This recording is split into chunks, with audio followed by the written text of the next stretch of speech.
ಹಾಲು ಕಾಯಿಸುವುದು, ಉಕ್ಕಿಸುವುದು ಅನ್ನೋದಕ್ಕೆ ಈ ಕೆಲವು ಪ್ರಯೋಗಗಳನ್ನ ಪ್ರಾಚೀನ ಸಾಹಿತ್ಯದಲ್ಲಿ ನಾವು ಗಮನಿಸಬಹುದು. ಪಾಕೆ ಅಂತ ಒಂದು ಧಾತು ಇದೆ. ಇದು ಯಾತಿ ಅನ್ನೋ ಧಾತುವಿನಂತೆ ನಡೀತದೆ. ಶಾತಿ ಶಾತಃ ಶಾಂತಿ ಅಂತ. ಗೋಪಿ ಪಯಃ ಶಾತಿ, ಗೋಪಸ್ತ್ರೀಯು ಹಾಲನ್ನು ಕಾಯಿಸ್ತಾಳೆ ಅಂತ ಹೀಗೆ ಅದರ ಪ್ರಯೋಗ ಮಾಡಬಹುದು. ಅದರ ತ ಪ್ರತ್ಯಯ ಅದು ಶ್ರುತಂ ಅಂತ ಆಗ್ತದೆ. ಅನ್ನುವಲ್ಲಿ ಕೃಷ್ಣ ಅನ್ನೋಲ್ಲಿ ಒತ್ತು ಕೊಡ್ತೀವಲ್ಲ ಹಾಗೆ ಶ್ರುತಂ, ಸುಶ್ರುತಂ, ಚೆನ್ನಾಗಿ ಕಾದಿರುವ ಹಾಲು ಅಂತ ಅರ್ಥ. ಗೋಪಿ ಉತ್ತಾರ್ಯ ಗೋಪಿ ಸುಶ್ರುತಂ ಪಯಃ ಪುನಃ, ಚೆನ್ನಾಗಿ ಕಾದ ಹಾಲನ್ನ ಕೆಳಗೆ ಒಲೆಯಿಂದ ಇಳಿಸಿ ಅಂತ ಹೀಗೆ ಪ್ರಯೋಗ ಇದೆ. ಭಾಗವತದ 10ನೇ ಸ್ಕಂದದ 10ನೇ ಅಧ್ಯಾಯದ 7ನೇ ಶ್ಲೋಕ ಅದು. ಮತ್ತೆ ಅಲ್ಲೇ 5ನೇ ಶ್ಲೋಕದಲ್ಲಿ ಮತ್ತೊಂದು ಪ್ರಯೋಗ ಇದೆ. ಅದು ವಿತ್ಸಿಚ್ಯಮಾನೆ ಪಯಸಿ ತು ಅಧಿಶ್ರುತೆ, ಒಲೆಯ ಮೇಲಿಟ್ಟಿದ್ದಂಥ ಆ ಚೆನ್ನಾಗಿ ಕಾದ ಹಾಲು ಅದು ಉಕ್ಕಿತು ಅಂತ ಹೀಗೆ ಅರ್ಥ. ಅದಕ್ಕೆ ಅಧಿಶ್ರಿತವಾದದ್ದು, ಚೆನ್ನಾಗಿ ಕಾದದ್ದು ಅಂತ ಅದಕ್ಕೆ ತಾತ್ಪರ್ಯ ಆಗ್ತದೆ. ಅಧಿಯನು ಉಪಸರ್ಗ ಶಿಂಗ್ ಸೇವಾಯಂ ಅಂತ, ಈ ಧಾತು ಬೇರೆ ಇದು.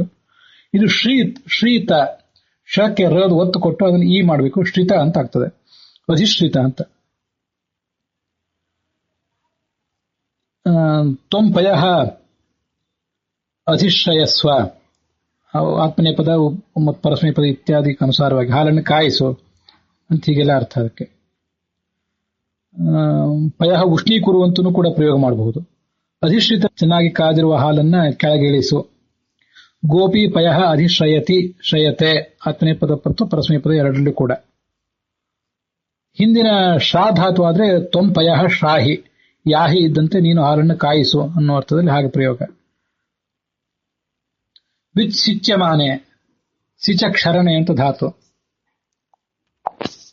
ಇದು ಸಿಚಕ್ಷರಣೆ ಅಲ್ಲ, ಶಿಚಕ್ಷರಣೆ, ಮೂರ್ಧನ್ಯ ಶಕಾರ, ಶಿಚಕ್ಷರಣೆ. ಅದು ಸಿಂಚತಿ ಸಿಂಚತೆ ಅಂತ ಹೀಗೆಲ್ಲ ಆಗ್ತದೆ. ಸಿಂಪಡಿಸ್ತಾನೆ ಅಂತ ಹೀಗೆ ಅದಕ್ಕೆ ಅರ್ಥ ಆಗಬಹುದು. ಅದಕ್ಕೆ ವಿ ಮತ್ತು ಊತ ಎರಡು ಉಪಸರ್ಗಗಳನ್ನು ಸೇರಿಸಿ ವಿತ್ಸಿಚ್ಯಮಾನೆ, ಅದು ಉಕ್ಕಿಸಲ್ಪಟ್ಟಾಗ ಅಂತ ಹೀಗೆ ಅದನ್ನ ಭಾಗವತದಲ್ಲಿ ಪ್ರಯೋಗ ಮಾಡಿದ್ದಾರೆ.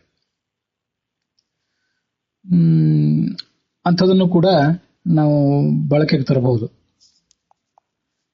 ವಿ ಉತ್ ಸಿಂಚತಿ ಅಂದ್ರೆ, ವಿತ್ ಸಿಂಚತಿ ಅಂದ್ರೆ ಉಕ್ಕಿಸುತ್ತಾನೆ, ಸಿಂಪಡಿಸುವುದು ಅಂದ್ರೆ ಆ ಕಡೆ ಎಲ್ಲ ಹನಿಗಳನ್ನು ಸಿಂಪಡಿಸುವುದು ಅಂತ ಅರ್ಥ. ಹಾಗೆ ವಿತ್ ಸಿಂಚತಿ ಅಂತಂದ್ರೆ ಹಾಲನ್ನು ಉಕ್ಕಿಸುತ್ತಾನೆ ಅಂತ ಅರ್ಥ. ಅದಕ್ಕೆ ಕರ್ಮಣಿ ಪ್ರಯೋಗ ಸಿಚ್ಯತೆ ಅಂತೇಳಿ, ವಿತ್ಸಿಚ್ಯತೆ, ಉಕ್ಕಿಸಲ್ಪಡುತ್ತದೆ, ಸಿಂಪಡಿಸಲ್ಪಡುತ್ತದೆ ಅಂತ. ಅದರ ಶಾನಚ್ ಪ್ರಯೋಗ ಇದು, ವಿತ್ಸಿಚ್ಯಮಾನೆ ಅಂತ. ಹೀಗೆ ಭಾಗವತದಲ್ಲಿ ಅದೊಂದು ಪ್ರಯೋಗ. 10ನೇ ಸ್ಕಂದದ 10ನೇ ಅಧ್ಯಾಯದ 5 ಮತ್ತು 7ನೇ ಶ್ಲೋಕಗಳಲ್ಲಿರುವಂತಹ ಎರಡು ಪ್ರಯೋಗಗಳು. ಮತ್ತೆ ತಾತ್ಪರ್ಯ ನಿರ್ಣಯದ 13ನೇ ಅಧ್ಯಾಯದ 7ನೇ ಶ್ಲೋಕದಲ್ಲಿಯೂ ಕೂಡ ಶ್ರುತಂ ನಿಧಾತು ಮುಜ್ಜಿತೋ ಬಭಂಜ ದಧ್ಯಮತ್ರಕಂ. ಯಶೋದೆ ಒಲೆಯ ಮೇಲೆ ಹಾಲಿಟ್ಟಿದ್ಲು, ಅದು ಉಕ್ಕಿತಾ ಇತ್ತು. ಉಕ್ಕಿದಾಗ ಅದನ್ನು ಕೆಳಗಿಳಿಸುವುದಕ್ಕಾಗಿ ಕೃಷ್ಣನನ್ನು ಕೆಳಗಿಟ್ಲು ಅಂತ ಹೀಗೆ ಅದರ ಭಾಗ ಇದೆ. ಶ್ರುತಂ ಅಂತ ಅದು ಶ್ರೀಗತೋ ಧಾತು, ಅದರ ಕ್ತ ಪ್ರತ್ಯಯ ರೂಪ ಇದು. ಪಯಃ ಸರತಿ ಅಂತಂದ್ರೆ ಹಾಲು ಉಕ್ಕುತ್ತದೆ, ಶ್ರೀಗತವು ಅಂತ, ಅದು ಮೇಲೆ ಬರುವುದು. ಗೋಪಿ ಪಯಃ ಸಾರಯತಿ ಅಂತ ಪ್ರಯೋಗ ಮಾಡಿದ್ರೆ ಅದಕ್ಕೆ ಉಕ್ಕಿಸುತ್ತಾಳೆ ಅಂತ ಅರ್ಥ. ಹಾಲನ್ನು ಉಕ್ಕಿಸುತ್ತಾಳೆ ಅಂತ ಅದಕ್ಕೆ ಅರ್ಥ ಆಗ್ಬೋದು, ನಿಜಂತಾತ್ ಪ್ರಯೋಗ. ಸರತಿ ಇದು ಅಣಿಜಂತಾತ್ ಪ್ರಯೋಗ, ತಾನಾಗೆ ಉಕ್ಕುವುದು. ಸಾರಯತಿ ಉಕ್ಕಿಸುವುದು. ಶ್ರುತಂ ಪಯಃ ನಿಧಾತುಂ, ಉಕ್ಕಿದ ಹಾಲನ್ನು ಕೆಳಗಿಡ್ಲಿಕ್ಕೆ ಅಂತ.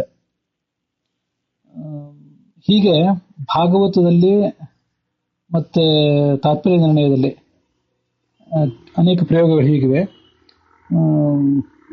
ಸಾಮಾನ್ಯವಾಗಿ ಇವು ಬಳಕೆಯಲ್ಲಿಲ್ಲ. ಪಯಃ ಉಷ್ಣೀಕರೋತಿ ಇತ್ಯಾದಿ ಹೇಳಿ ಏನೋ ಕೆಲವು ಪ್ರಯೋಗಗಳನ್ನು ಮಾಡ್ತಾರೆ. ಅದು ತಪ್ಪು ನಾನು ಹೇಳೋದಿಲ್ಲ.